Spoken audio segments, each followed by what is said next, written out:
Bonjour à tous, c'est Claire, bienvenue dans cette vidéo où je vais vous présenter le tarot de l'Animal Totem de Lisa Robertson. Donc c'est pas du tout un jeu qui est nouveau, c'est un jeu assez ancien que moi j'ai aussi en anglais et que je trouve intéressant dans le choix des animaux qui ont été choisis en fonction des cartes, mais aussi au niveau des représentations, je trouve qu'il y a des choses qui sont sympas. Donc c'est plutôt un tarot, donc bien sûr basé sur les animaux.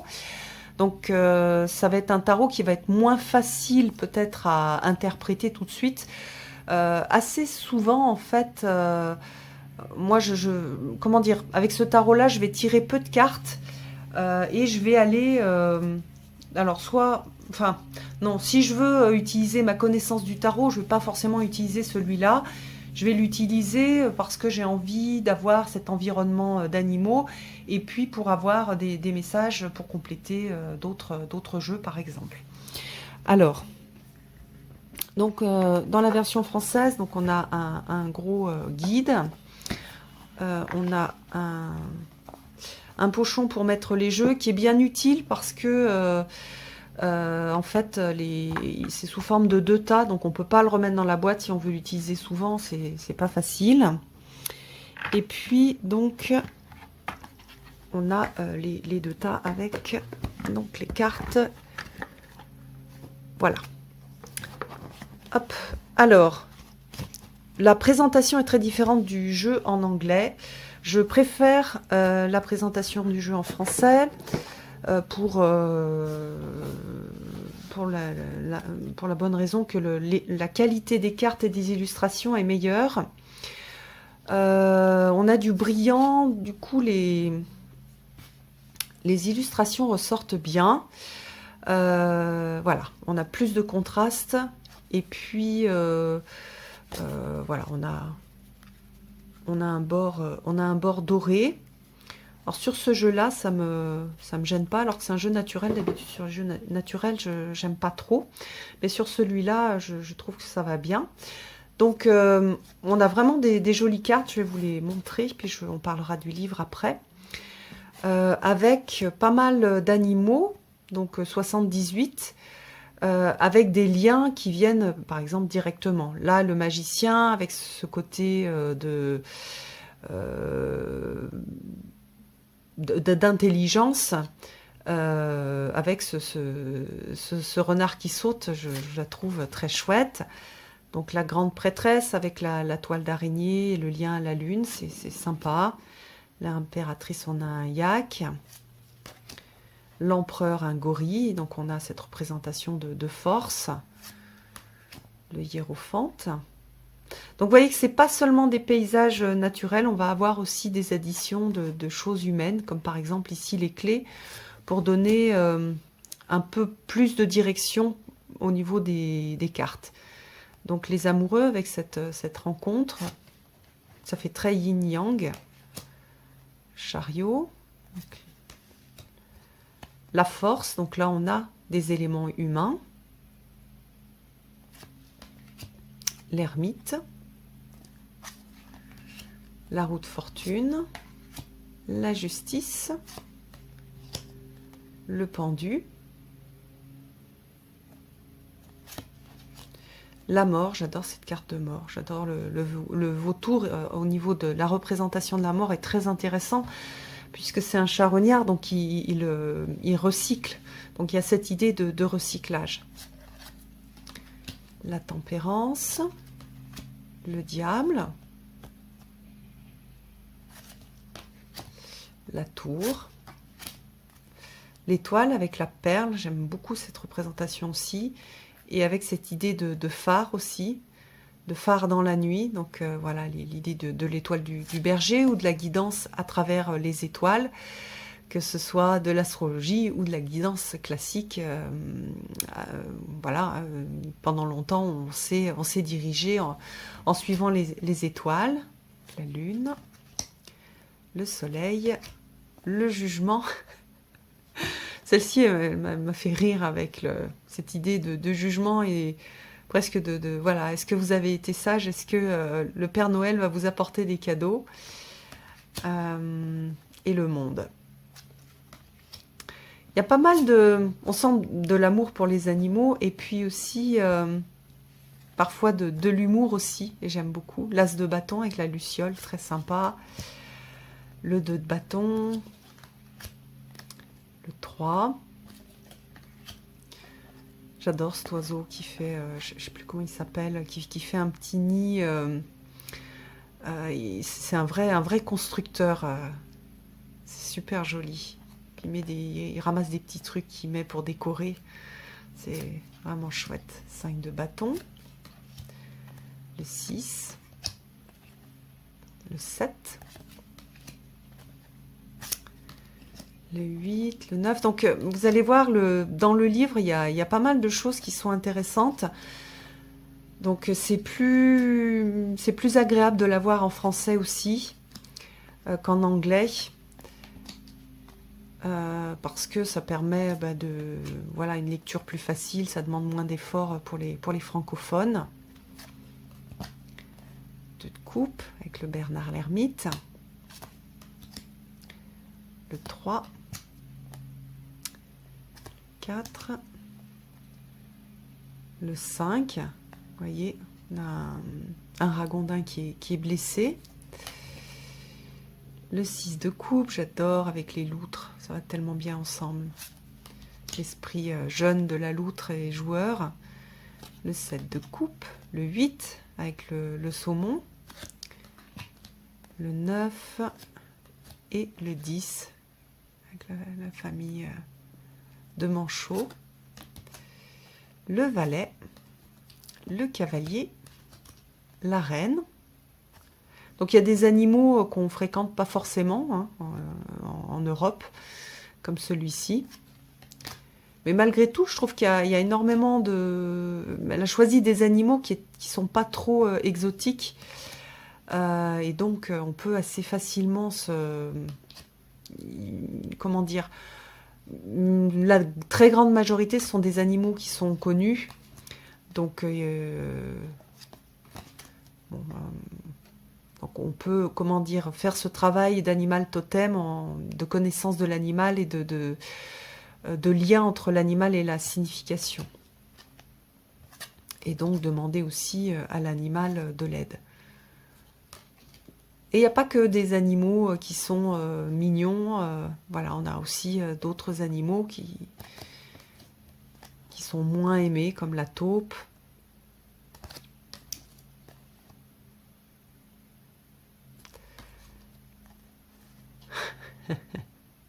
Pensez à Bip Bip.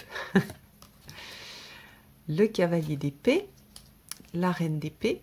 J'aime bien qu'il y ait les loups, une louve en reine d'épée, le roi d'épée. Et puis donc les pentacles, qui est une suite qui est magnifique.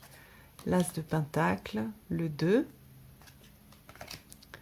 le 3, le 4, j'adore celle-ci aussi, avec l'écureuil. Le 5, avec les peaux de loup. Le 6, avec les petites poules. 7, le 8, le 9, le 10, on a, c'est un alpaca je pense, le cavalier de pentacle, la reine et le roi.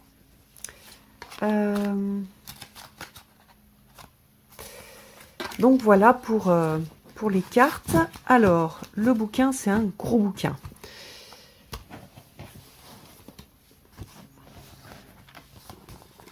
Donc, on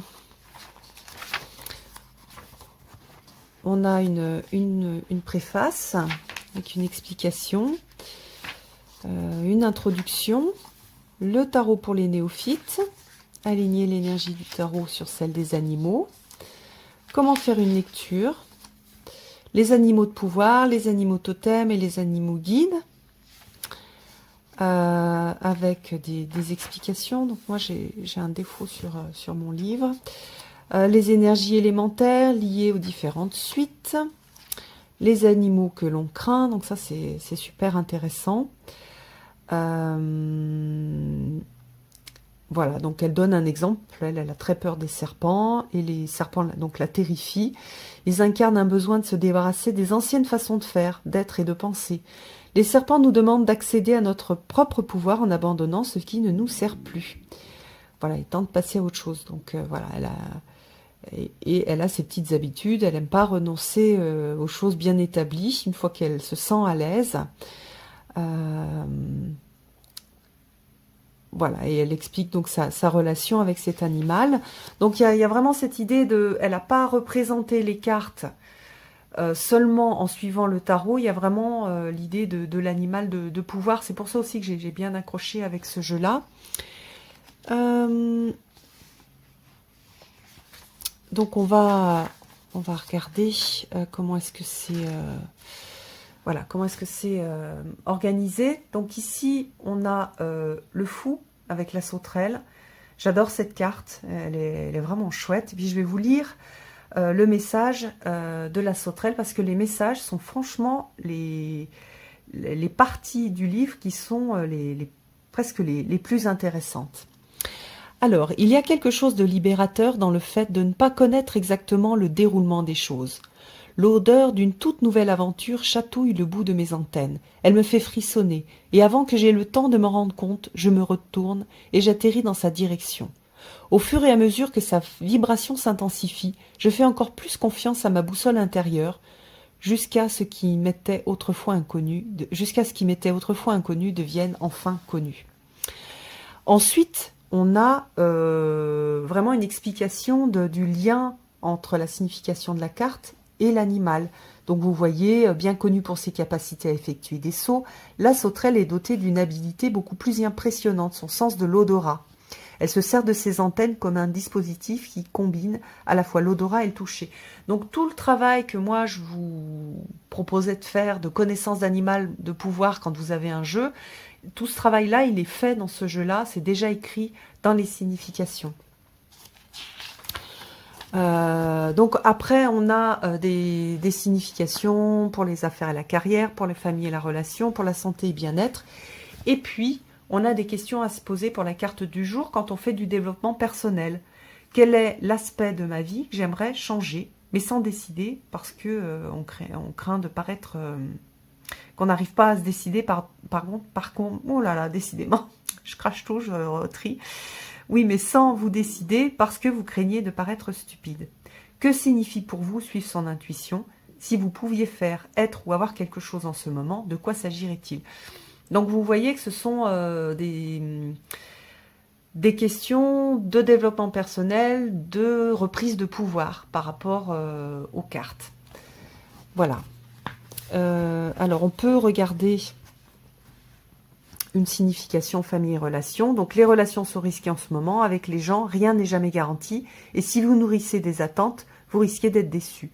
Le fou vous demande d'examiner attentivement vos engagements relationnels actuels, car ils ne sont pas en phase avec votre moi véritable. C'est vous qui êtes peut-être la source du problème.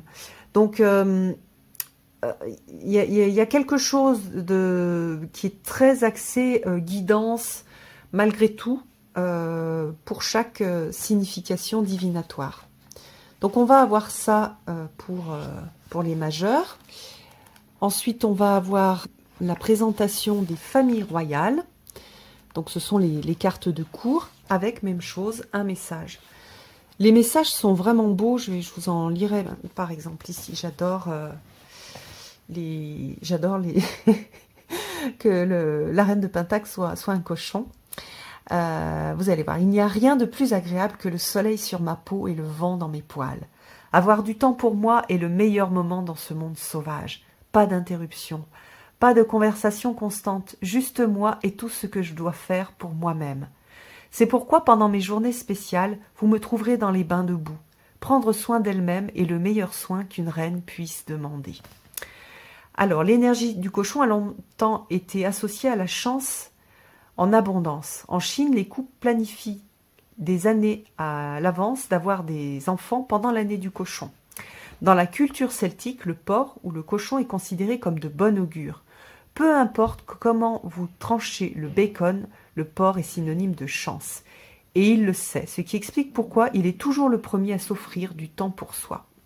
La reine de Pentacle veut que vous cessiez de chercher des excuses pour justifier pourquoi votre temps n'est pas assez important pour vous.